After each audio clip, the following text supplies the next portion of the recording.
નમસ્કાર દર્શક મિત્રો, આપણા મહેમાન કાર્યક્રમમાં આપ સર્વે દર્શક મિત્રોનું હાર્દિક સ્વાગત છે. દર્શક મિત્રો, વર્તમાન સમયમાં ક્રિએટિવિટી સર્જનાત્મકતાનું અતિ મહત્ત્વ છે. જ્યારે આ ક્રિએટિવિટી અને સર્જનાત્મકતાનું માધ્યમ જે છે એ સૌથી મોટું માધ્યમ મીડિયા છે, અને એમાં પણ ફિલ્મ મેકિંગ. દર્શક મિત્રો, તમે ડિરેક્ટર બનવા માંગો છો, લેખક બનવા માંગો છો, પ્રોડ્યુસર બનવા માંગો છો, તો આ એપિસોડ તમારા માટે જ છે. આજે આપણી સાથે ફિલ્મ મેકિંગ સાથે વર્ષોથી જોડાયેલા ડૉક્ટર વિકાસ રાજ પોપટ આપણી સાથે ઉપસ્થિત છે. નમસ્કાર સર. નમસ્તે. દૂરદર્શન કેન્દ્રમાં આપનું સ્વાગત છે. સર, તમે કેટલા વર્ષોથી ફિલ્મ મેકિંગ સાથે જોડાયેલા છો? ખરેખર જૂનાગઢથી છત્તીસગઢ સુધીની સફર તમે આ જ કારણે કરેલી છે, અને તમારી પાસે ફિલ્મો બનાવવાનો નહીં પણ ફિલ્મો ભણાવવાનો પણ અનુભવ છે.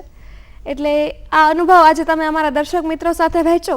એ પહેલાં તમારા સફરની શરૂઆત કેવી રીતે થઈ એના વિશે થોડી વાત કરીએ. બિલકુલ. જો શરૂઆતથી વાત કરું તો હું એક એવા ફેમિલીથી અથવા તો એક એવા પરિવાર સમાજમાંથી આવતો હતો કે જ્યાં બધા જ લોકો છે એ મારા કઝિન બ્રધર્સ અને સિસ્ટર્સ એ બધા જ લોકો ક્યાંક ને ક્યાંક અકાઉન્ટિંગ ભણતા, કોમર્સ ભણતા, અને એમની જે દિશા રહેતી કરિયરની તો એ રહેતી CA બનવું, ફાઇનાન્સ ઓફિસર બનવું, એ દિશામાં. અને મને કંઈક રસ અલગ હતો. નાનપણથી વાર્તાઓ વાંચવી ગમતી, છાપાઓ વાંચવા ગમતા, કવિતાઓ લખવી ગમતી. પરંતુ એ સમજ ત્યારે ગ્રામ્ય જીવન હતું, એ સમજ નહોતી કે કયો સ્ટ્રીમ લેવી અને શું ભણવું જોઈએ. તો માતા પિતાએ કહ્યું કે કોમર્સ છોકરાઓ છે કોમર્સ ભણે અને છોકરીઓ છે આર્ટ્સ ભણે, કંઈક આવી વાતો છે એ થતી. તો એ નાતે કોમર્સમાં એડમિશન થયું મારું. પરંતુ કોમર્સના જે વિષયો હતા, અકાઉન્ટિંગ, ઇકોનોમિક્સ, આ બધા સબ્જેક્ટ્સની સાથે ક્યારેય જેને કહી શકાય ને કે તાલમેલ ન મેળવી શક્યો. તો 11 અને 12મું ધોરણ વધારે પડતું તકલીફદાયક લાગ્યું કે હું આ શું કરી રહ્યો છું. પછી 12મા પછી ઈચ્છા હતી કે ભાઈ હવે સમજાય છે કે ભાઈ મારે આર્ટ્સ ભણવું જોઈએ, તો આર્ટ્સમાં એડમિશન લેવું છે. તો મને એવું કહેવામાં આવ્યું કે ભાઈ 12મામાં કોમર્સ હોય તો BCom થઈ શકે, BA ન થઈ શકે. અને બસ એ જ અસમંજસમાં છે એ 1 વર્ષ છે એ વેસ્ટ ગયું, 1 વર્ષ ડ્રોપ થયું. અને એના પછી મેં BA ઇંગ્લિશ લિટરેચરમાં એડમિશન લીધું. અને સાચે એવું થયું કે ઇંગ્લિશ લિટરેચરનું જે ભણવાનું થયું એ સમય દરમિયાન જે વિશ્વના સાહિત્યકારો છે, નાટ્યકારો છે, કવિઓ છે, એમની સાથે ઓળખ થઈ, એમના પુસ્તકો સાથે ઓળખ થઈ. અને મારી પોતાની જે સર્જન પ્રક્રિયા છે એ સર્જન પ્રક્રિયા જે પહેલાં એકદમ નિર્દોષ કોઈ પણ પ્રકારના નોલેજ વગર ચાલતી હતી, એ પ્રક્રિયાને એક જેને કહેવાય ને ટચ મળવાની શરૂઆત થઈ. અને આ જે લિટરરી ફિગર્સ છે વિશ્વના, એ લોકોને વાંચ્યા, સમજ્યા પછી મારો રસ છે એ વધારે વધ્યો રસ, અને વધારે ક્લેરિટી આવી. તો આમ શરૂઆત થઈ સાહિત્ય સાથેના એક સંપર્કની. સાહિત્ય સાથેનો સંપર્ક ચાલુ હતો ત્યાં સાથે સાથે એવું થયું કે ભાઈ જો સ્ટોરી ટેલિંગ છે એને આજના સમયના સ્ટોરી ટેલિંગની સાથે લઈને જવું હોય તો વિઝ્યુઅલ સ્ટોરી ટેલિંગ છે એ બેસ્ટ છે. અને મને કંઈક લખતા આવડતું, વાર્તાઓ લખતા આવડતી, કવિતાઓ લખતા આવડતી, અને મેં કોશિશ કરીને થોડી અહીંયા ત્યાંથી મદદ લઈને સ્ક્રીન પ્લે રાઇટિંગ પણ શીખી લીધું.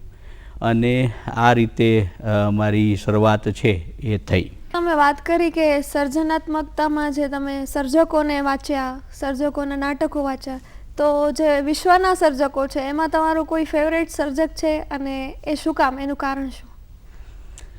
વિલિયમ શેક્સપિયર મને ખૂબ ગમે. એમના ઘણા બધા પ્લેઝ મેં વાંચ્યા, અને ખબર નહીં ક્યાંક ને ક્યાંક એમનામાં જે કરુણતાનો ભાવ જે રહેતો, એ સમય એવો હતો કે ત્યારે કરુણ ભાવ ગમતો. તો એ જે કરુણા જોવા મળતી શેક્સપિયરના પ્લેઝમાં, એના પાત્રોમાં, કે જે સાયકોલોજીકલ જે ડિલેમા છે એના પાત્રોમાં, સ્પેશિયલી હેમ્લેટની વાત કરીએ તો હેમ્લેટની આપણે સૌ જાણીએ છીએ કે ભાઈ to be or not to be વાળું છે એ વર્લ્ડ ફેમસ છે. તો આવા દ્વંદ્વવાળા જે પાત્રો છે એ આકર્ષતા, એવી વાતો આકર્ષતી. તો વિલિયમ શેક્સપિયર છે એ ખાસા એવા ગમતા, એમના પ્લેઝ ખૂબ ગમતા. બરાબર. સર, તમે ફિલ્મો ભણાવો પણ છો, એટલે સિનેમા હોય તો સિનેમા એક માધ્યમ પણ કહેવાય અને સિનેમા એક ક્રાફ્ટ પણ કહેવાય. હવે આ બંને તમારી પાસે ભણાવવાનો મોકો મળ્યો છે, તો આજના સમયમાં જો ફિલ્મ મેકર વિદ્યાર્થીઓ કોઈ બનવા માંગતા હોય તો સૌથી પહેલાં એમને શરૂઆત કેવી રીતે કરવી જોઈએ? મેં જેમ મારી જર્નીની વાત કરી કે મારી જર્નીની શરૂઆત છે એ સાહિત્યથી થઈ, વાંચવાથી થઈ, લખવાથી થઈ. આજનો કંઈક સમય એવો છે કે આપણું એક્સપોઝર, જે વિઝ્યુઅલ મીડિયા સાથેનું જે એક્સપોઝર છે એ ખૂબ જ વધારે છે. અને આજના સમયમાં રીલ્સ અવેલેબલ છે, યુટ્યુબ વિડીયોઝ છે, તો વાંચવું છે એ છૂટતું જાય છે. બરાબર. સમયની સાથે તાલ મિલાવવા જરૂરી છે. આજના યુવાનો ખોટા છે એવું તો નહીં કહું, પરંતુ સાહિત્ય જે ડેપ્થ આપી શકે છે એ ડેપ્થ છે એ રીલ્સ નથી આપી શકતી. તો મારી દ્રષ્ટિએ એ ડેપ્થ લાવવા માટે કંઈક ડિવાઇસ છે એ બનાવવી જોઈએ. હું નથી કહેતો કે તમને વાંચવું યુવાનોને ન ગમતું હોય તો હવે એ આગ્રહ કરીને કશો ફાયદો નથી, પણ છતાં પણ જે સાહિત્ય જે આપી શકતું હતું એ ડેપ્થ લાવવા માટે આજના યુવાનોએ કંઈક કરવું જોઈએ. કારણ કે ફાઉન્ડેશન નહીં હોય તો ફાઉન્ડેશન વગર ઇમારત ચણાઈ જશે તો એ ઇમારત ટકી નહીં શકે. બરાબર.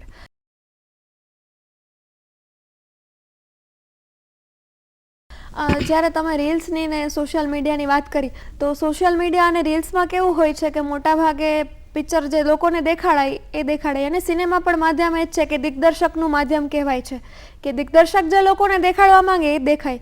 હવે જ્યારે વાંચન કરીએ છીએ આપણે, તો ત્યારે આપણે પોતાના દિગ્દર્શક બનીએ છીએ કે વાંચીએ ત્યારે નોવેલ્સ વાંચીએ કે કંઈ પણ વાંચીએ તો એમાં જે ડિસ્ક્રિપ્શન આપેલું હોય એમાં આપણે ફિલ્મ પોતાની જ બનાવીએ પોતાના મગજમાં. તો ફિલ્મ મેકિંગની સ્ક્રિપ્ટિંગની શરૂઆત આવી રીતે જ થતી હોય છે કે કોઈ બીજા કોઈ રસ્તા હોય કે બધાય માટે જુદા જુદા હોય? બધાની સર્જન પ્રક્રિયા રહેતી હશે, અલગ તો હોવાની જ હોય જ છે. પરંતુ વાત સાચી છે કે જો આપણે ફિલ્મ મેકિંગના 3 તબક્કાની વાત કરીએ તો એમાં સૌથી પહેલો તબક્કો છે પ્રી પ્રોડક્શન છે. તો પ્રી પ્રોડક્શનમાં સ્ક્રીન પ્લે રાઇટિંગ, સ્ક્રિપ્ટિંગ જે છે એ સૌથી મહત્ત્વનું પાસું છે. તો થાય છે શું પ્રી પ્રોડક્શન વખતે?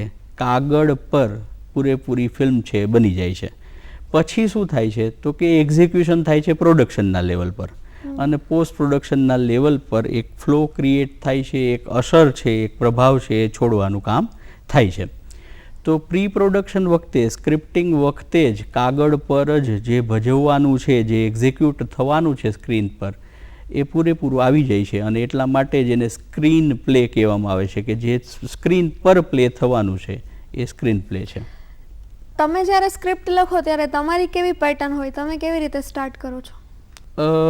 મારી પ્રક્રિયાની, સર્જન પ્રક્રિયાની વાત કરું તો મને છે ને પૂરેપૂરું પિક્ચર મારા માઇન્ડમાં બની જાય અને પછી હું લખવા બેસું ને એવું હું નથી કરતો.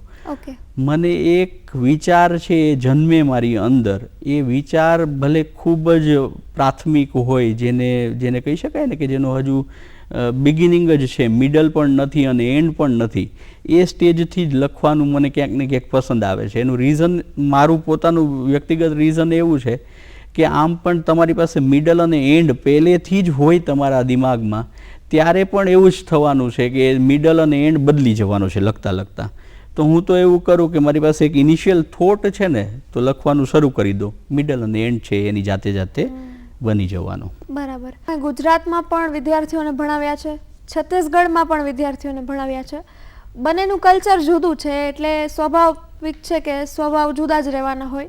તો એમાં ભણાવવાની પેટર્નમાં તમે કેવી રીતે ફેરફાર કર્યો કે લોકોને જોઈને કેવી રીતે ભણાવાય? કે એક જેમ કે ફોર એક્ઝામ્પલ ગુજરાત છે તો ગુજરાતમાં વેપારી માનસિકતાવાળા લોકો વધારે હોય, અને આપણે મહારાષ્ટ્ર બાજુ જઈએ તો ત્યાં આર્ટિસ્ટિક થિંકિંગવાળા લોકો વધારે હોય. તો એવી રીતે છત્તીસગઢમાં તમને કેવા અનુભવો થયા, અને ગુજરાતમાં તમે જુદી જુદી ઇન્સ્ટિટ્યૂટમાં ભણાવ્યું છે તો એમાં તમારા અનુભવો કેવા રહ્યા વિદ્યાર્થીઓ સાથે? જી, ગુજરાતમાં મુખ્યત્વે 2 યુનિવર્સિટી અને 2 પ્રાઇવેટ ઇન્સ્ટિટ્યુશન સાથે કામ કરવાનો મોકો મળ્યો હતો મને. તો સ્ટેટ યુનિવર્સિટી હતી ગુજરાતમાં બંને, અને અત્યારે જે હું છું એ છું સેન્ટ્રલ યુનિવર્સિટીમાં, છત્તીસગઢની સેન્ટ્રલ યુનિવર્સિટીમાં. વિદ્યાર્થીઓ અને માહોલના ભેદની વાત કરવા કરતાં હું બંને રાજ્યોના ભેદની વાત કરવાનું વધારે પસંદ કરીશ. જેવી રીતે આપે કહ્યું કે ગુજરાત છે એ વ્યાપારની માનસિકતા સાથે ના લોકો આપણે અહીંયા વધારે હોય છે, અને એને કારણે એક ફાયદો પણ આપણને એ થયો છે કે આપણે એક ડેવલપ્ડ સ્ટેટ છીએ. આપણું રાજ્ય જે છે એ ખાસું એવું ડેવલપ્ડ છે. બટ જ્યારે તમે બાકીના ભારતના રાજ્યોની મુલાકાત લો ત્યારે તમને ગુજરાતમાં કેટલું ડેવલપમેન્ટ થયું છે એનો વધારે તમને ખ્યાલ આવે. જો છત્તીસગઢની વિશેષતાઓ વિશે વાત કરું ને તો ત્યાં જે ટ્રાઇબલ કલ્ચર છે અથવા તો કલ્ચર ઇન ઇટસેલ્ફ જે છે એ બહુ જ સુંદર છે. એગ્રીકલ્ચર, નેચર, આ બધી જ વસ્તુઓ ખૂબ જ સુંદર છે. તમને જાણીને નવાઈ લાગશે, ત્યાં 70 પ્રકારની ભાજીઓ મળે છત્તીસગઢમાં, અને 70 પ્રકારની ભાજીઓની જેને કહીએ ને સબ્જી બનાવવામાં આવે. તો એની જે એક પોતાની જે એક ઓળખ છે, પોતાની એક જે બ્યુટી છે એ છે.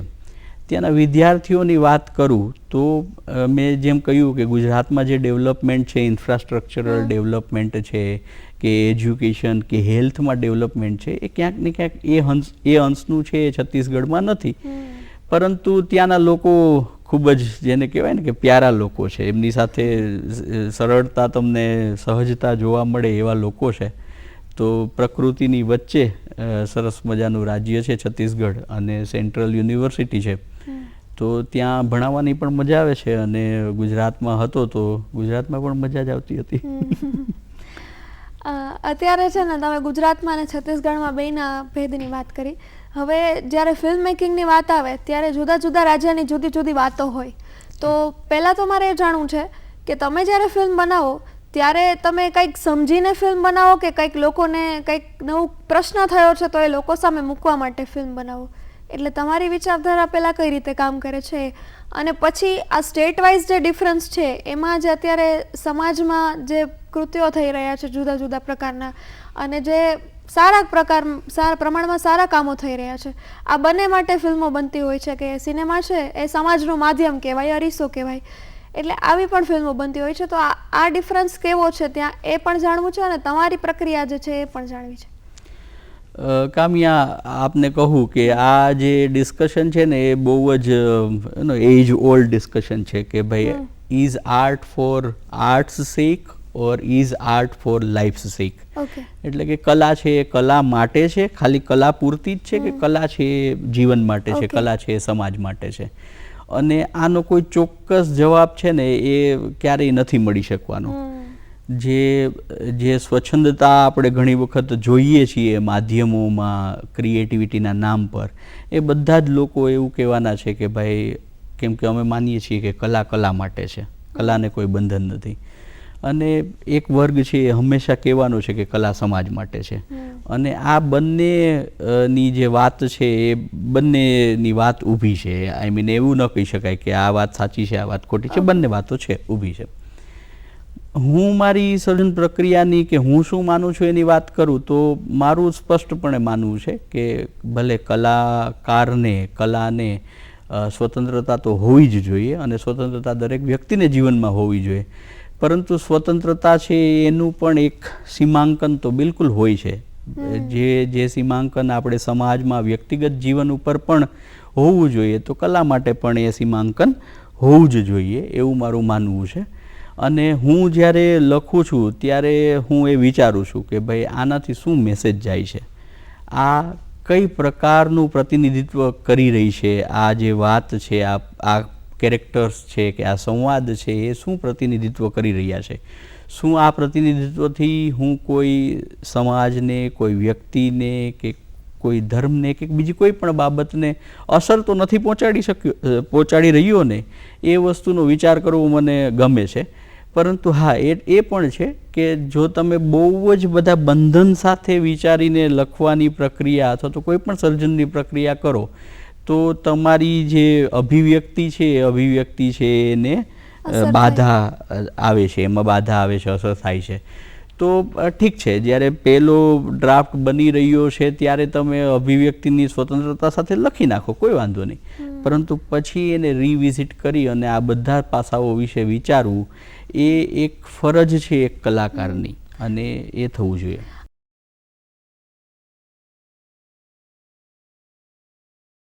કોન્ટ્રાડિક્ટરી થોટ એ પણ છે, એ વિચાર એવો પણ છે કે સમાજમાં અમુક એવી બાબતો હોય છે કે જે સમાજને દેખાડવી પડે છે કે આ જો આવું છે, આવું ન હોવું જોઈએ. તો એવા સમયે કેવી રીતે વિચારવું કે ભાઈ આ ચાલશે કે નહીં સ્ક્રિપ્ટમાં, અને લોકોને ઘણીવાર એવું હોય છે કે તમે કીધું કે લોકોને ભાવનાને નુકસાન ન પહોંચે કે કોઈને પ્રશ્ન ન થાય. ઘણીવાર કામ જ એવું હોય છે કે લોકોના મનમાં પ્રશ્ન ઉદ્ભવે, એમને અસર પહોંચે સ્ક્રિપ્ટનો કે ફિલ્મનો કે નાટકનો કે બીજા કોઈ પણ માધ્યમનો. તો આ વાત કેવી રીતે સેટ થાય પછી? ના, એ થઈ જ શકે છે. તમે જુઓ, કાર્ટૂનના માધ્યમથી, વ્યંગના માધ્યમથી જે જગ્યાએ સમાજને, સમાજની રીતિઓને બદલવાની છે કે સમાજના આગેવાનોને બદલવાના છે, તો ત્યારે જેને કહેવાય ને કે ચૂંટણી ખણવાની જે પ્રક્રિયા છે એ સાહિત્યકારોએ કરી જ છે. તો આર્ટિસ્ટ છે એ પોતે જ્યારે કોઈ પણ પ્રશ્નને લઈને રજૂ કરવા માટે આવે છે ત્યારે ક્યાંક ને ક્યાંક સમાજને ઉપયોગી થવાનું કામ કરી જ દે છે.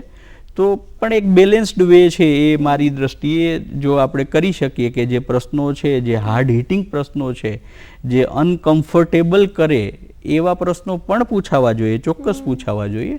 અને એક આર્ટિસ્ટ માટેનું પણ એક જે સીમાંકન જે કહીએ કે એક લિમિટ છે એ પણ હોવી જોઈએ. સર, તમે ડિરેક્ટર પણ છો અને રાઇટર પણ છો. સિનેમાને મોટાભાગે ડિરેક્ટર્સ મીડિયમ કહેવાય છે. એટલે હવે તમારી અંદર બેઠેલા એક લેખક અને તમારી અંદર બેઠેલા એક ડિરેક્ટર, એ બંનેને તમે જુદા કેવી રીતે પાડો? કારણ કે ઘણી વખત એવું થાય કે આપણે સ્ક્રિપ્ટ લખતા હોઈએ ત્યારે ડિરેક્ટર મગજમાં આવી જાય ત્યારે પણ નુકસાન થતું હોય, અને ડિરેક્શન કરતા હોઈએ ત્યારે સ્ક્રિપ્ટ પ્રમાણે જવું કે નહીં, આ નથી જવું અને આ નથી જવું, એવું પણ કોન્ટ્રાડિક્શન થતું હોય. તો આ પ્રક્રિયા બેલેન્સ કેવી રીતે કરો? અને ડિરેક્ટર્સ મીડિયમ સિનેમા છે એ સાચી વાત છે કે રાઇટર્સ મીડિયમ છે એ સાચી વાત છે? આપણે એવું કહીએ, અમે ભણાવતી વખતે પણ કહીએ ક્લાસમાં કે ટેલિવિઝન છે એ રાઇટર્સનું માધ્યમ છે અને સિનેમા છે એ ડિરેક્ટરનું માધ્યમ છે.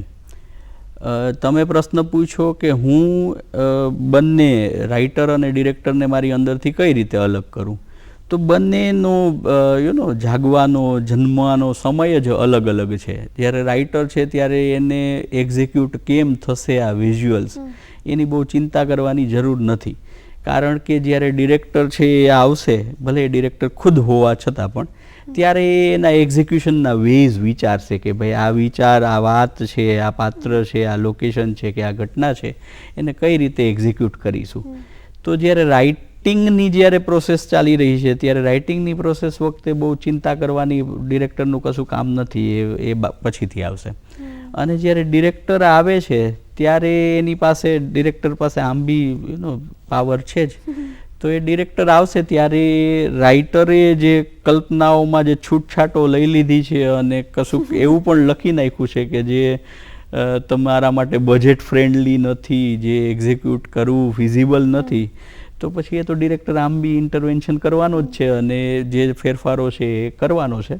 તો બંનેનો કંઈક સમયગાળો જ ક્યાંક ને ક્યાંક અલગ છે. જ્યારે રાઇટરનું કામ પૂરું થાય છે ત્યાંથી જ ડિરેક્ટરનું કામ ચાલુ થાય છે. અને જો તમે આમ યુરોપ અને હોલિવૂડની સ્ટાઇલ તમે જુઓ ને, તો ત્યાં જે સ્ક્રીન પ્લે લખવામાં આવે, કામ્યા, એ એવી રીતે લખવામાં આવે કે ડિરેક્ટરના જે એરિયા છે ને એમાં સ્ક્રીન પ્લે રાઇટર પગ જ ન મૂકે. એ ક્યારેય એવું ન લખે કે ભાઈ દૂરથી દેખાઈ રહ્યું છે એટલે કે લોંગ શોટ લેવાઈ રહ્યું છે. એની સીમાઓ જાણે છે, એને ખબર છે કે મારું કામ છે કે આ એક વિઝ્યુઅલ ક્રિએટ કરવાનું, પણ એ વિઝ્યુઅલ ખાલી ને ખાલી કાગળ પર ક્રિએટ કરવાનું કામ મારું છે. પછી એને એક્ઝિક્યુટ કેમ કરશે? ડિરેક્ટર છે આ વાતને 5 શોટથી બતાવશે કે 2 શોટથી બતાવશે, એ ડિરેક્ટરનો એરિયા છે. તો તમે જુઓ સ્ક્રીન પ્લેમાં, તમે ભારતીય ફિલ્મનો સ્ક્રીન પ્લે જુઓ અને એક હોલિવૂડની ફિલ્મનો સ્ક્રીન પ્લે જુઓ તો તમને આ ભેદ બહુ આસાનીથી દેખાઈ શકશે કે ભાઈ હોલિવૂડ છે વધારે પ્રોફેશનલી આ વાતને સમજે છે કે કયો એરિયા છે એ ડિરેક્ટરનો છે અને કયો એરિયા છે એ રાઇટરનો છે. સો મારી દ્રષ્ટિએ બંનેનો સમયગાળો છે એ અલગ છે, એટલે બહુ દ્વંદ્વની સ્થિતિ છે એ નથી જન્મતી. તમારા સફરની આપણે વાત કરતા હતા. તમારા સફરમાં ઘણો એવો ટાઈમ રહ્યો હશે. તમે પહેલાં વાત કરી કે પહેલાં તમે લિટરેચર કર્યું અને પછી ફિલ્મમાં આવ્યા. તો એવો કયો ટાઈમ હતો જ્યારે તમને એવું રિયલાઇઝ થયું કે આ મારું માધ્યમ છે? એક એ, અને બીજું એ કે એ જ માધ્યમમાં તમને સૌથી મોટી સફળતા મળી હોય? સફળતા તો પ્રોસેસ છે, કોને સફળતા કહીશું અને કોને નહીં એ તો નથી ખ્યાલ. પણ જો કરિયરના 2-3 જેને કહી શકાય ને કે પીક પોઈન્ટ જે આવ્યા એના વિશે વાત કરું તો અમે બનાવેલી એક શોર્ટ ફિલ્મ છે એને 12 નેશનલ અને ઇન્ટરનેશનલ એવોર્ડ્સ મળ્યા, અને એ જે વાર્તા લખવાની પ્રોસેસ રહી અને એ ફિલ્મ બનાવવાની જે પ્રોસેસ રહી એ બહુ જ સેટિસ્ફેક્શનવાળી રહી. તો એ શોર્ટ ફિલ્મ બનાવી એનો આનંદ છે. પછી એક ફિલ્મ રિલીઝ થઈ, જે થિયેટ્રિકલ રિલીઝ જેને મળ્યું, જે પૂરી ફીચર ફિલ્મ હતી. એ ફીચર ફિલ્મ ને પણ નેશનલ ઇન્ટરનેશનલ એવોર્ડ મળ્યા, અને એ ફિલ્મ છે એનો સ્ક્રીન પ્લે લખવાનો મોકો મળ્યો. એ પણ જેને હું માનું છું કે એક સારી ઓપોર્ચ્યુનિટી છે મને મળી હતી. એવી જ રીતે ન્યૂયોર્કમાં જે વિન્ટર ફિલ્મ એવોર્ડ્સ જે થાય છે, તો એ જે વિન્ટર ફિલ્મ એવોર્ડ્સ માટેની જે કોમ્પિટિશન છે, જે ફેસ્ટિવલ છે, એ ફેસ્ટિવલમાં મને જજ તરીકે હું ઇન્વાઇટ થયેલો ઇન્ડિયામાંથી. તો એને પણ એવું માનું છું કે ભાઈ એ એક સરસ મોમેન્ટ હતી કરિયરની. તો આવી કંઈક મોમેન્ટ્સ રહી છે.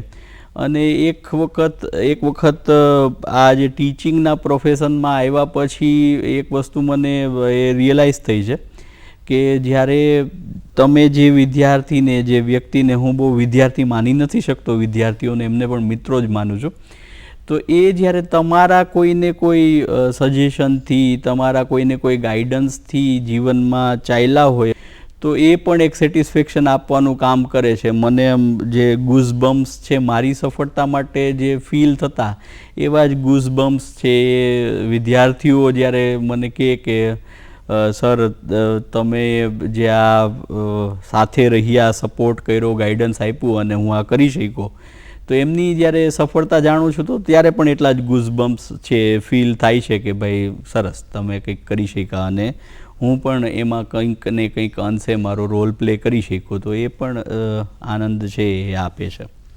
સાચી વાત છે સર તમારી. હું પણ તમારી પાસેથી થોડો ઘણો સમય ભણી છું, 1-2 વર્ષ. તો મને પણ એવા અનુભવો થયા છે, અને મને એવી વાત શેર કરવી છે કે રિસેન્ટલી જ મને તમારા ક્લાસમાં લખેલા નોટ્સ કામ આવેલા કોઈ કામ માટે. એટલે વર્ષો પહેલાંની વાત મને આજે કામ આવી. મેં સાચવીને રાખ્યા હતા એ નોટ્સ એટલા માટે. હા સર, તમે ડોક્ટરેટ ભણ્યું છે, લાઈફમાં કર્યું, PhD કર્યું, તો એ કન્ટિન્યુ હતું ગ્રેજ્યુએશન પછી કે તમને ક્યારે એવું વિચાર આવ્યો કે પછી ડોક્ટરેટ પણ કરીએ આપણે, અને એ પણ કઈ ફિલ્ડમાં? એમ જી, 2008માં અનુસ્નાતક મારું માસ્ટર્સ છે એ વડોદરાની MS યુનિવર્સિટીમાંથી પૂરું થયું, અને ત્યાર પછી એ ફેમિલી નીડ પણ હતી અને ખુદની ઈચ્છા પણ હતી કે આપણે પ્રોફેશનલ ફિલ્ડમાં જવું છે. અને મીડિયાનો જે 2 વર્ષ સુધી અભ્યાસ કર્યો, તો એ અભ્યાસ દરમિયાન એક વસ્તુ મને સતત થયા કરતી હતી મનમાં કે મારે છે ને દરેક મીડિયામાં એટલીસ્ટ થોડો સમય માટે કામ કરી અને દરેક મીડિયા કેવી રીતે કામ કરે છે, મીડિયા કઈ અસર ઊભી કરે છે, એને ફર્સ્ટ હેન્ડ એક્સપિરિયન્સથી મારે જાણવું છે. તો મેં પહેલી વહેલી શરૂઆત એ કરી કે 2008માં મારો જે અભ્યાસ પૂરો થયો ત્યારે મેં સૌપ્રથમ એક FM રેડિયો સ્ટેશન રાજકોટનું એ જોઈન કર્યું એઝ અ કોપીરાઇટર.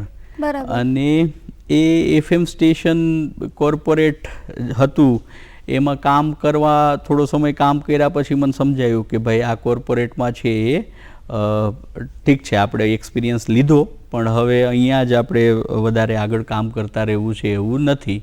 પરંતુ મને એવું થયું કે હવે મારે બીજા જે માધ્યમો છે એ બીજા માધ્યમોને પણ જાણવા છે અને એના વિશે એમાં કામ કરીને જોવું છે. તો પછી મેં અલગ અલગ માધ્યમોમાં કામ કર્યું, મેગેઝિન માટે કામ કર્યું, ન્યૂઝપેપર માટે કામ કર્યું, ઇન્ટર્નશીપ વખતે એક નેશનલ ન્યૂઝ ચેનલ અને એન્ટરટેનમેન્ટ ચેનલમાં પણ ઇન્ટર્નશીપ કરી. તો આવા બધા મીડિયાના એક્સપિરિયન્સીસ હું લઈ રહ્યો હતો, એ લીધા મેં એક્સપિરિયન્સીસ. પણ એક વસ્તુ હંમેશા એ સાથે રહી કે મને ભણાવવું, એકેડમિક્સ મને ખૂબ ગમતું હતું. તો મેં ક્યાંક ને ક્યાંક કોઈના કોઈ અલગ અલગ રીતે મારો એ જે એકેડમિક્સ સાથેનો જે સંબંધ છે એ બનાવી રાખ્યો. તો ક્યારેક હું વિઝિટિંગ લેક્ચરર હતો, તો ક્યારેક હું એડહોક લેક્ચરર તરીકે ક્યાંય ને ક્યાંય કોઈને કોઈ ઇન્સ્ટિટ્યુશન સાથે, કોઈને કોઈ યુનિવર્સિટી સાથે જોડાયેલો હતો. જેમ ભણાવવું છે એ મને ક્યાંક ને ક્યાંક ગમતું હતું, પ્રોફેશનલી કામ કરતા રહેવાની સાથે સાથે એવી જ રીતે ભણતા રહેવું પણ મને ક્યાંક ને ક્યાંક મને એવું થતું હતું કે ભણતા રહેવું. મને ઇવન આજે પણ એવું થાય છે કે યાર ડૉક્ટરેટ થઈ ગયું, PhD થઈ ગયું, હવે પોસ્ટડોક કરવું છે. તો એ પહેલેથી ખબર નહીં એ ગમતું કે ભાઈ ભણતા રહેવાનું, કંઈક ને કંઈક કરતા રહેવાનું. ઇનફેક્ટ અત્યારે હું પોતે સંસ્કૃત શીખી રહ્યો છું, તો સંસ્કૃતનો સર્ટિફિકેટ કોર્સ છે એ ચાલી રહ્યો છે, એ ભણવાનું મારું ચાલુ છે.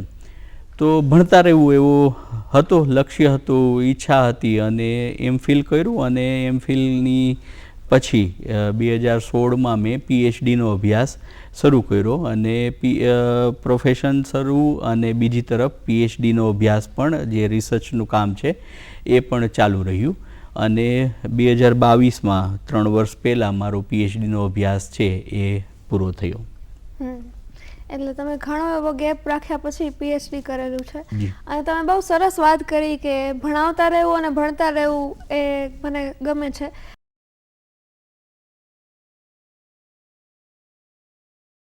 વર્તમાન સમયમાં કહેવાય ને કે ફિલ્મોમાં તો VFX તો ક્યારના આવી ગયા, પણ હવે આર્ટિફિશિયલ ઇન્ટેલિજન્સ તો માત્ર ફિલ્મોમાં નથી આવ્યા, બધા ક્ષેત્રમાં આવ્યા છે. અને એની સૌથી મોટી અસર શિક્ષણ ક્ષેત્રે પડી છે, કારણ કે વિદ્યાર્થીઓને હવે ભણાવવું હોય તો આપણે ભણતા રહેવું જરૂરી છે, નહીંતર જાતે ભણવા જ બનશે, આપણી ઓલ જે નોલેજ છે એ અપડેટ નહીં થાય તો એમ. એટલે આ જે છે બહુ સરસ વાત છે.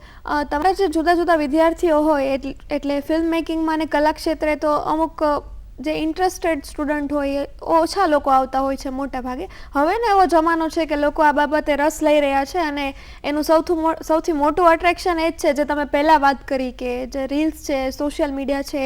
એટલે લોકોને કરવું નથી કામ પણ ફેમસ થવું છે, એવી કંઈક માનસિકતા સાથે અત્યારે લોકો વધારે એમાં જોડાઈ રહ્યા છે. પણ પહેલાંના સમયમાં લોકોને ખરેખર કંઈક ક્રિએટ કરવું હતું ત્યારે જોડાતા હતા. એટલે તમને એ ટાઈમના ડિફરન્સ સ્ટુડન્ટ્સમાં કેવો લાગે છે અને અત્યારના ટાઈમમાં કેવો સ્ટુડન્ટ્સમાં ડિફરન્સ લાગે છે?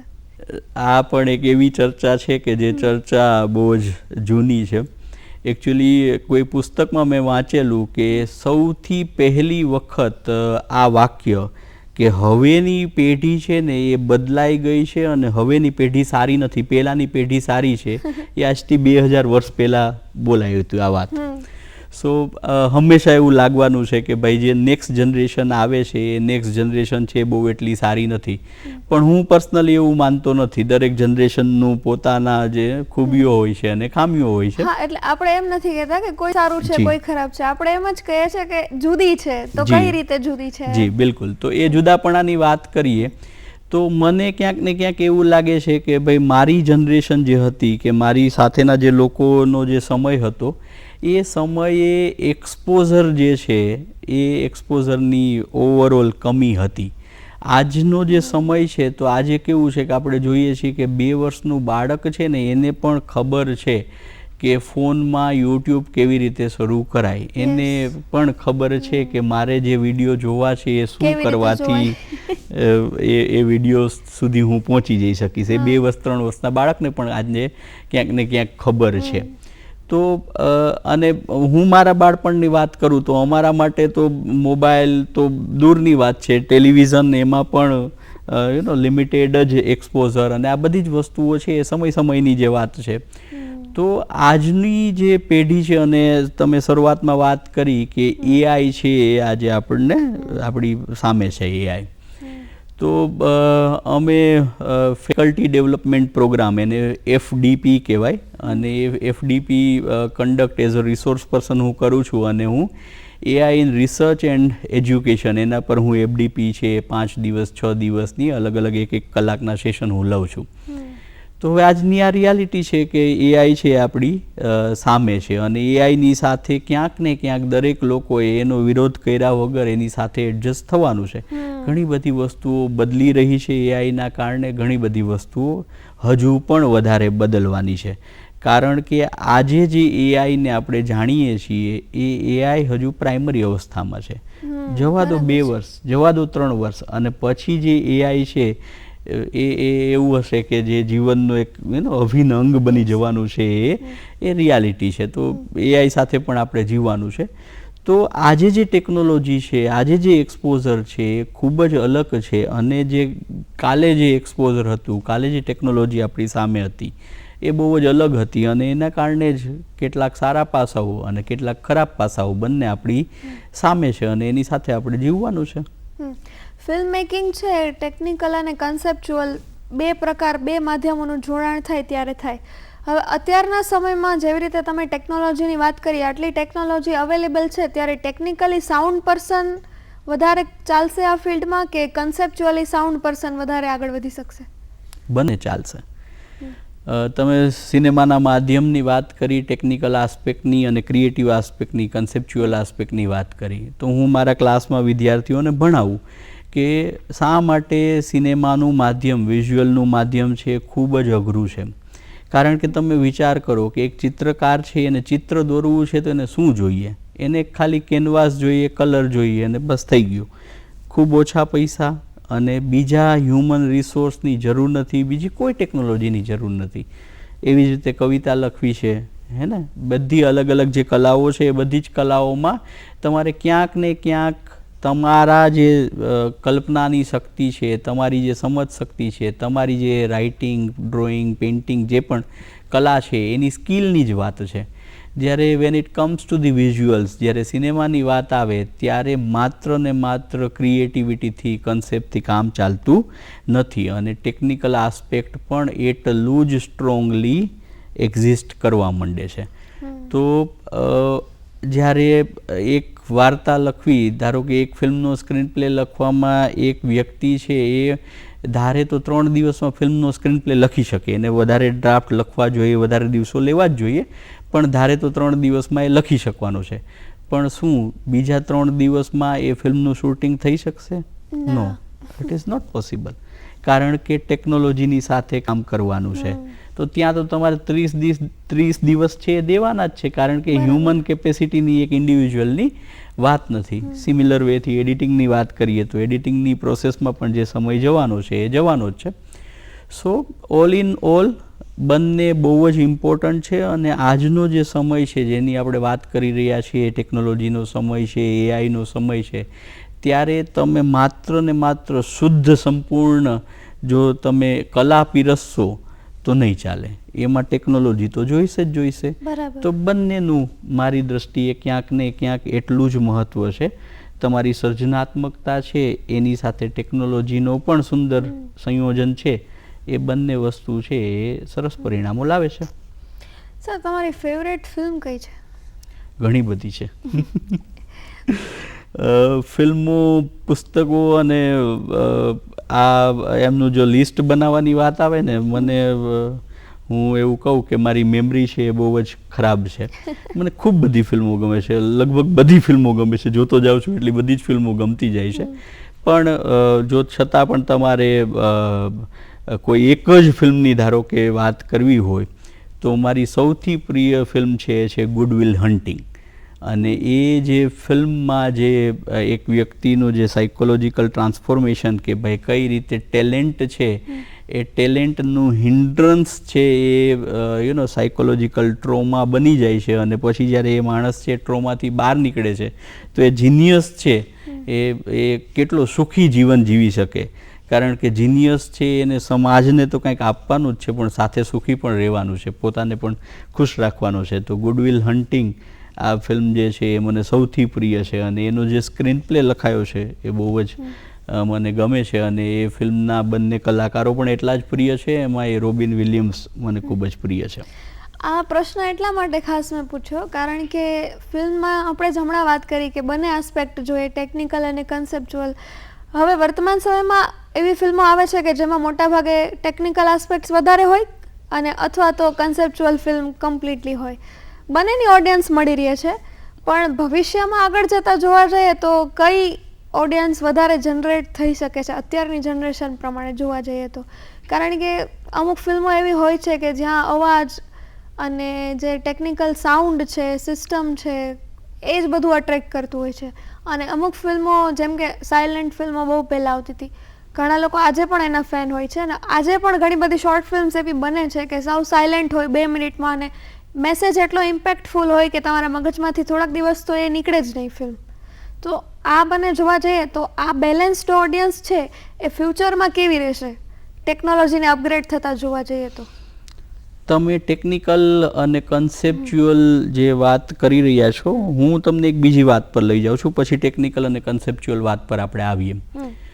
જ્યારે ઇટાલિયન ન્યુરિયાલિઝમની શરૂઆત થઈ 1940-1950 અરાઉન્ડમાં, તો એની અસર રૂપે ભારતમાં પણ 1960 કે 1970sમાં સમાંતર ફિલ્મો બનવા માંડી. તો એક તરફ મસાલા ફિલ્મો છે, એક તરફ સમાંતર ફિલ્મો છે, પેરેલલ સિનેમા છે. તો લોકો એવું કહેતા કે ભાઈ પેરેલલ સિનેમા છે એ લોકો કોઈ જોતા નથી, તો શા માટે બની રહી છે? પણ તમે જુઓ આજના સમયમાં, ને 2000ની પછીથી આજે લોકો એ પેરેલલ સિનેમાને એટલું બધું જુએ છે. તો ત્યારે કદાચ 1970sમાં લોકોને જેવા હીરો જોતા હતા, ચોકલેટી હીરો, એકદમ યંગ ફાઇટ કરતા, કેવી જે વાર્તાઓ જોતી હતી એ વાર્તાઓ ત્યારની ફિલ્મોમાં નહોતી, આ પેરેલલ સિનેમાની ફિલ્મોમાં નહોતી. પરંતુ એ ફિલ્મોની કદર આજે 30 વર્ષ પછી એટલી બધી થવા માંડી. તો નાવ યુ નેવર નો કે ભાઈ કઈ ફિલ્મ છે એ કયા સમયે સાચી, બરાબર ચાલશે, નહીં ચાલે. પરંતુ દરેક આર્ટિસ્ટિક અભિવ્યક્તિ છે, આર્ટિસ્ટિક અભિવ્યક્તિ બહુ પ્રિશિયસ છે. તો મારી દ્રષ્ટિએ આપણે એ વાત વિશે વિચારીએ કે શું ચાલશે, શું નહીં ચાલે, અથવા તો હવે ફિલ્મો આવી થઈ ગઈ છે કે જે વધારે પડતી ટેકનોલોજી પર આધારિત થઈ ગઈ છે અને એમાં સત્વ આપણે ગુમાવી રહ્યા છીએ કે કન્સેપ્ટ ગુમાવી રહ્યા છે, એવું કદાચ આજે આપણને લાગતું હોય ને તો આપણે કદાચ ખોટા હોઈ શકીએ. એ ફિલ્મોની પણ એક દોર, દરેક ફિલ્મોનો એક દોર રહ્યો છે, દોર રહેવાનો છે. તો દરેક પ્રકારની ફિલ્મો બનવી જોઈએ. મને બહુ એ જજમેન્ટ કરવું મને છે ને ગમતું નથી કે ભાઈ આવી ફિલ્મો ન હોવી જોઈએ. હા, મેં જેમ તમને શરૂઆતમાં કહ્યું કે ભાઈ દરેક આર્ટિસ્ટે પણ જવાબદાર રહેવાનું છે. Bing responsible. એ જે પણ કલાનું સર્જન કરે છે એ કલા છે એ આજ માટે ન હોય, કદાચ 10 વર્ષ માટે એક કલા છે કામની હોય છે. એટલે ઘણી વાર એવું બનતું હોય છે કે ફિલ્મો બની હોય ત્યારે ચાલી ના હોય પણ 10 વર્ષ પછી ચાલે કે 2 વર્ષ પછી ચાલે. જેમ અત્યારે તમે વાત કરી કે 30 વર્ષ પહેલાની ફિલ્મો છે એને લોકો અત્યારે ભણી રહ્યા છે લિટરલી. તો પછી કહેવાય કે આજની ફિલ્મો કદાચ થોડાક 10 વર્ષ પછી ચાલે અથવા 50 વર્ષ પછી પણ ચાલી શકે છે. સર, આટલા બધા સ્ટુડન્ટ સાથે તમે કામ કરો છો, તો ફિલ્મ મેકિંગનો તમારો કોઈ પર્સનલ એક્સપિરિયન્સ રહ્યો હશે સ્ટુડન્ટ સાથે કામ કરવામાં, એ એક્સપિરિયન્સ વિશેની થોડી વાત કરશો? વિદ્યાર્થીઓના ફિલ્મ પ્રોડક્શનમાં પણ ક્યાંક ને ક્યાંક પાર્ટિસિપેટ કરવાનું, એમની પ્રોસેસને ઓબ્ઝર્વ કરવાનું, એમની સાથે રહેવાનું વર્ષોથી બનતું આવે છે. વિદ્યાર્થીઓ ફિલ્મ બનાવી રહ્યા છે અને હું સાથે હોઉં. એક વખત એક ઇન્સ્ટિટ્યુશનમાં હું કામ કરી રહ્યો હતો અને એક ફિમેલ સ્ટુડન્ટ હતી, એ આવી મારી પાસે અને એણે મને એવું કહ્યું કે સર, હું ઈચ્છું છું કે તમે રોલ કરો મારી શોર્ટ ફિલ્મમાં. એટલે મેં એને કહ્યું કે જુઓ, હું ભણાવું છું, ક્લાસ લઉં છું, એ બધું બરાબર છે, પણ હું થોડો શરમાળ પ્રકૃતિનો માણસ છું અને ઇન્ટ્રોવર્ટ વ્યક્તિ છું અને મને સ્ક્રીન પર આવવું પડદાની પાછળ બરાબર છે આપણા માટે, પડદાની આગળ આવવું મને ફાવશે નહીં. તો એ જે સ્ટુડન્ટ હતી એ પાછળ પડી ગઈ કે ના સર, તમે જ જોઈએ, મને જે પ્રકારનું કેરેક્ટર જોઈએ છે એમાં તમે જ સ્યુટેબલ છો ને આ બધું વાતો કરી એણે. તો મેં એને કહ્યું કે દોસ્ત તું અફસોસ કરીશ આ વાતનો, મને કાસ્ટ કરવાનો તને અફસોસ થશે, મને નથી આવડતી acting. But still C wanted, અને એના આગ્રહને માન આપી અને હું સ્ક્રીન પર આવ્યો. અને કેમેરાની પાછળ કેમેરામેનની સાથે રહી અને ચીલમચીલી કરવી કે એક્શન, લાઇટ, કેમેરા, એ બધું સુંદર હતું. પણ જ્યારે મારા પર એ ચીલમચીલી થતી હતી કે હવે બસ આટલું જ હલજો, આટલું નહીં હલતા, તો એ બધું જે છે એ થોડું ટોર્ચરસ ફીલ થયેલું. એ એક પ્રસંગ, એ એક વાત છે, એ યાદ આવે છે. બરાબર.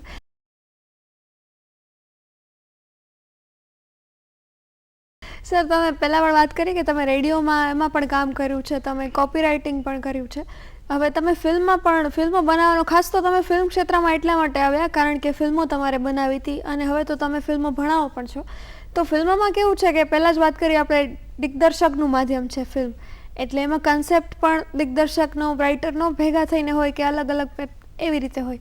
હવે કોપીરાઇટિંગમાં એવું હોય છે કે ઘણીવાર આપણે એ વસ્તુમાં માનતા નથી, છતાં આપણે એ લખવું પડે છે લોકોને બતાવવા માટે. તો એ કોન્ટ્રાડિક્શન કેવું હોય છે? એ કરી શકાય વ્યક્તિને, કે ક્યારેક પ્રોબ્લેમ થતી હોય તમને કે આ પર્સનલી હું આમાં બિલીવ નથી કરતા આપણે, પણ છતાં કરવું પડે છે?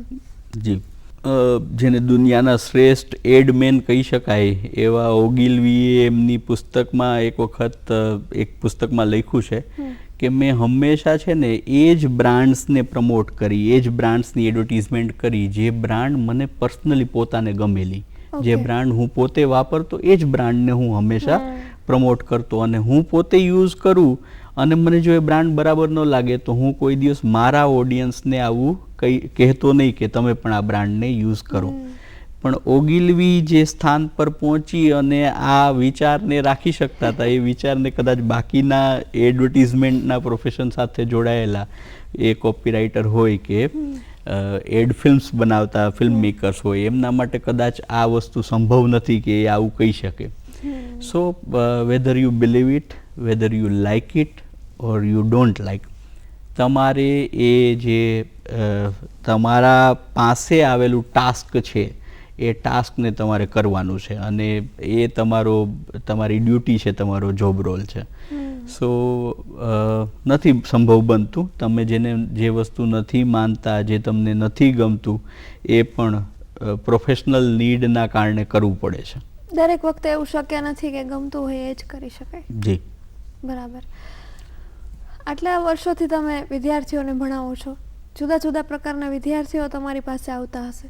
ઘણી વખત તમને એવું પણ થતું હોય કે અમુક છે ને જે આર્ટના શિક્ષકો હોય ને એમની પાસે વિદ્યાર્થીઓ પોતાનું વ્યક્તિત્વ વ્યક્ત પણ કરી દેતા હોય, કે એમને કદાચ એવો ભરોસો હોય કે અમને સોલ્યુશન મળશે આમની પાસેથી.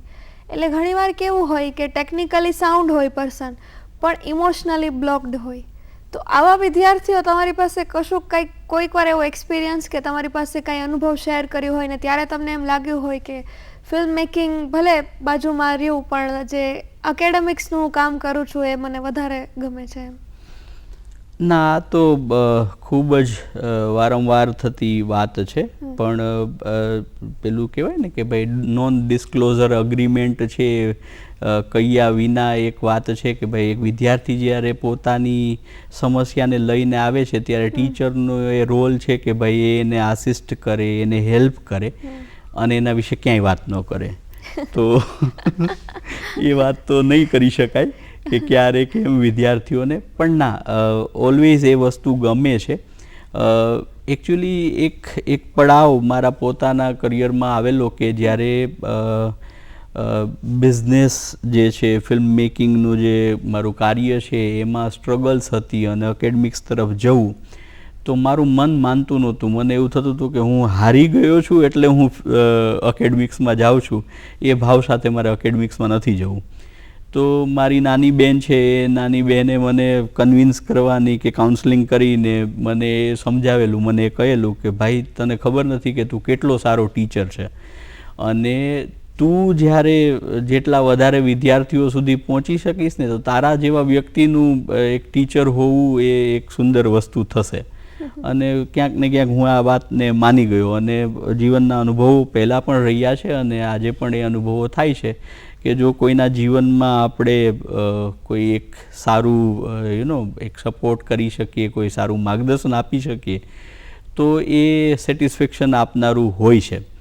તો ટીચિંગના પ્રોફેશનની આ બ્યુટી છે કે એમાં તમને એક ઓપોર્ચ્યુનિટી મળે છે કે તમે કોઈને હેલ્પફુલ બની શકો છો. બરાબર.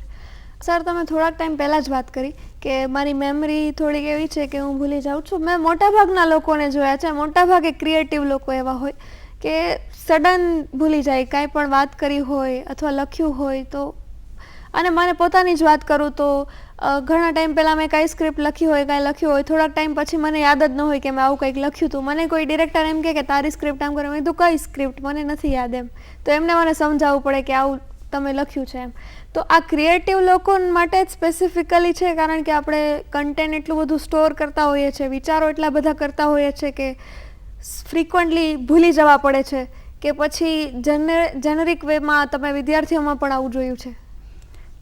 ખબર નથી આ પાછળની સાયન્સ કે સાયકોલોજી મને ખબર નથી, પણ મને તો એવું થાય છે કે મને ભૂલાઈ જાય છે, ખૂબ બધું ભૂલાઈ જાય છે. અને પ્રોફેસર પર થતા જે જોક્સ છે એમાં પણ કહેવામાં આવે કે ભાઈ એ તો ભૂલકણાઓ હોય, તો કદાચ એટલા માટે પણ ભૂલી જવાતું હશે.